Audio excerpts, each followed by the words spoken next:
We open this special report in the frozen far north, where the temperature has dropped to minus 35 degrees Celsius. Yet the pressure between major powers feels hotter than the core of any reactor.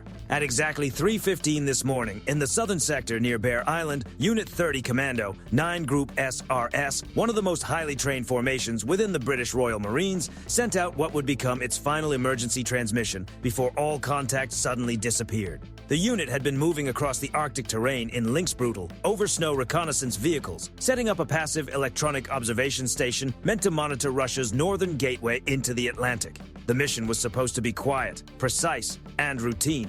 But within seconds, everything changed. Their early warning system was overwhelmed by a massive wave of wideband interference coming from an extremely powerful electronic warfare source.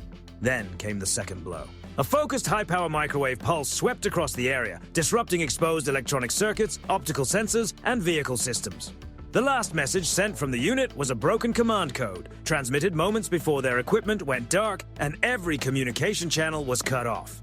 At the same time, roughly 40 miles to the south, NATO's distributed acoustic sensing network along the seabed began reporting a chain of serious errors. At first, analysts wondered whether it was only a technical malfunction, but engineers in Brussels quickly confirmed the opposite. Microseismic readings showed that a strategic fiber optic cable connected to Norway's early warning infrastructure had been cut at coordinates 76 degrees 30 minutes north and 19 degrees 45 minutes east, almost directly between Bear Island and the Norwegian mainland. But the detail that truly unsettled analysts in Washington was the final sonar trace recorded before the system went silent. It did not match the usual sound profile of a Yasen M or Boré-class submarine. Instead, the acoustic signature was almost impossibly quiet, sitting below 70 decibels and blending into the natural background noise of the Arctic Ocean current. To traditional sonar, it was practically invisible. In simple terms, something large had moved through Britain's northern defensive screen without leaving a clean trail behind it. A giant shadow had slipped beneath the ice, passed through the listening net, and vanished before anyone could identify it. While NATO Command was still trying to understand what had happened, the U.S. Navy responded in a way very few expected. Quietly and without any public announcement, American commanders activated a capability that had been hidden beneath the Arctic ice for a long time. It was a bold move, the kind of decision many military observers believed Washington would avoid unless the situation had already reached a critical stage. Inside NATO's Joint Intelligence Technical Center, electronic warfare experts worked urgently to decode the final data package transmitted by Unit 30 Commando before contact was lost. What they found was deeply concerning. The British reconnaissance team had not been overwhelmed by a single system. The data suggested a carefully coordinated operation using multiple assets with timing measured in microseconds. The wideband interference matched the known profile of a Krasuka 4 electronic warfare system, a platform capable of disrupting early warning aircraft from hundreds of kilometers away. The microwave pulse appeared to have come from a vertical launch system mounted aboard an Ivan Papanin-class icebreaker. Triangulation placed the source roughly 50 kilometers east of Bear Island, along a route that matched the movement of the Yuri Ivanov-class intelligence vessel, Project 18280. Which had quietly departed the Kola Peninsula about 48 hours earlier. By 5:30, Russia's TASS news agency released a short statement claiming that the Northern Fleet was conducting routine operations in international waters. But open-source intelligence and satellite imagery told a much more complicated story. The Yuri Ivanov was not operating alone. It appeared to be acting as the command node for a larger cable disruption operation designed to weaken NATO's visibility in the Arctic. The key question was simple. Why now? According to several military strategists, Moscow's timing may have been shaped by three major calculations. The first was aimed directly at NATO's Arctic Sentry operation, which was scheduled to begin that same day. The mission involved deploying P-8A Poseidon aircraft and laying sensor networks from Svalbard to Tromsø, giving NATO a far more complete picture of activity across the Arctic. But by interfering with the fiber optic cables and acoustic systems before the operation could fully begin, Russia effectively limited NATO's view before the first phase was even underway. The second reason centered on the Northern Sea Route, one of Moscow's most valuable strategic and economic corridors. By 2026, Russia expects tens of millions of tons of cargo to move through this route, including liquefied natural gas from major energy projects in Yamal and Stakman. From Moscow's perspective, keeping that route under firm control is not optional. Reducing Western surveillance would allow Russian submarines and escort vessels to move more freely alongside cargo convoys without being tracked as easily. The third reason was aimed at Britain's growing Arctic presence. London had recently announced plans to expand its forces at Camp Viking in Norway to around 2,000 Royal Marines, building what it hoped would become a powerful northern shield. But Moscow appeared to be sending a different message. Even a large force can become isolated if its communications, sensors, and intelligence links are cut off. Then the mystery of the ultra-quiet underwater signal became clearer. Hydroacoustic specialists identified it as consistent with Project 10831, better known as the Losharik AS-12. And according to analysts, there was likely more than one. These deep-diving vessels were believed to be operating in coordinated groups at depths of around 600 meters, using specialized equipment to interfere with seabed cables and weaken NATO's maritime awareness. The result was immediate. Unit 30 Commando was cut off. The sensor network was compromised. The defensive curtain Britain had tried to build across the north had suddenly become a trap. With forward stations near Bear Island offline, UK Strategic Command had no choice but to activate its emergency coastal defense plan. British commanders understood they could not operate in total information blindness, so they moved to turn the Norwegian coastline into a hardened defensive barrier. More than 2,000 Royal Marines stationed at Camp Viking were ordered into brigade-level combat formations along the narrow fjords of Finnmark.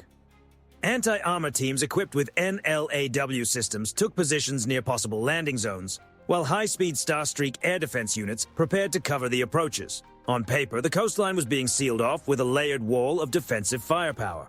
But at exactly 0600, Russia demonstrated that old-style coastal defense thinking had limits in the modern Arctic. Moscow did not need to land troops. Instead, the Northern Fleet expanded its electronic pressure to a strategic level. From Ivan Papanin-class icebreakers positioned near the edge of the exclusive economic zone, the Murmansk BN electronic warfare system was reportedly activated at full power. Within moments, a vast interference dome spread over thousands of square kilometers. The impact at Camp Viking headquarters was immediate.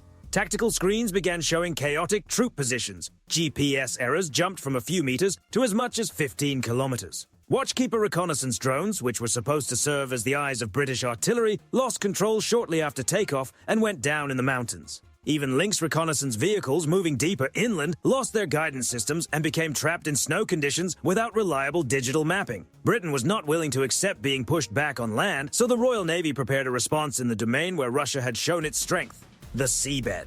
The multi-purpose ocean surveillance vessel RFA Proteus, expected to become one of Britain's key undersea monitoring assets, quietly entered the area. Its mission was to locate the Losharik group and help restore the damaged fiber optic connection.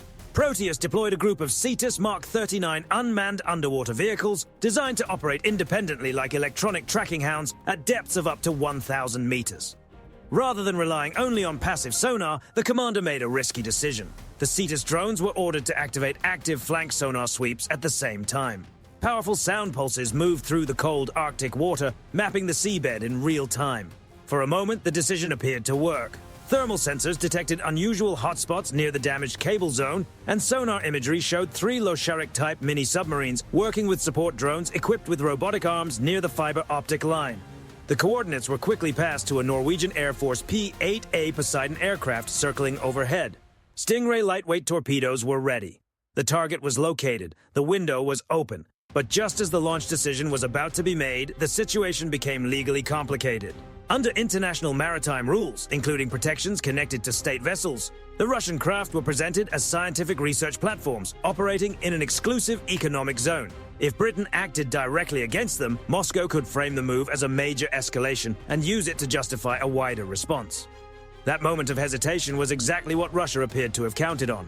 The active sonar pings from the Cetus drones had revealed the Russian underwater platforms, but they had also triggered the defensive response of those same vessels. The trap had closed. From the Losharik platforms, high-speed supercavitating underwater interceptors were released.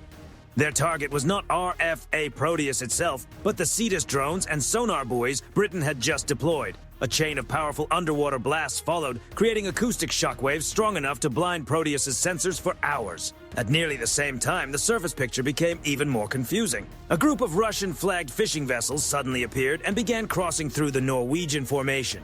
On closer inspection, they were believed to be disguised signal intelligence ships operating under civilian cover. They transmitted fake emergency signals and forced Norwegian escort vessels to slow down sharply to avoid a collision. Then came the pressure from orbit. Russia activated the Cosmos 2553 satellite in low Earth orbit, using low-power laser dazzling systems to interfere with Western optical satellites and commercial satellite imaging. In a single sequence, NATO lost clarity across 3 layers at once: the seabed, the surface, and space. Russia had achieved something extremely difficult. It had created strategic confusion without directly striking NATO personnel. The alliance could not clearly see what was happening under the water. Surface ships were forced into restricted movement. Satellite imagery became unreliable. The entire operation existed in the gray zone, where every response carried political risk. And while London and Brussels were still trying to regain control of the picture, something was already moving far beneath the permanent ice cap. At a depth of around 400 meters, the U.S. Navy began its first major move. The USS Seawolf, one of the quietest and most capable attack submarines ever built, had been in the area the entire time. According to the scenario, it had secretly departed its base, moved through the Bering Strait, and waited under the ice for 10 days without revealing its location. To avoid detection, Seawolf avoided GPS and satellite communication. Instead, it relied on gravimetric navigation and a highly accurate inertial guidance system. The crew used the natural ice keels above them to scatter sonar reflections, making the submarine even harder to track. Seawolf was moving quietly toward the Kola Peninsula, the heavily protected home region of Russia's northern fleet. But its mission was not to launch an open strike. It was to create psychological pressure. The submarine deployed 5 Mk-39 Cetus decoys and advanced X-PAL emitters. Once activated, these devices produced sound and electromagnetic signatures that closely resembled an entire group of Virginia-class attack submarines preparing to open their vertical launch tubes. On Russian command screens in Murmansk, bright warning markers suddenly appeared around the base.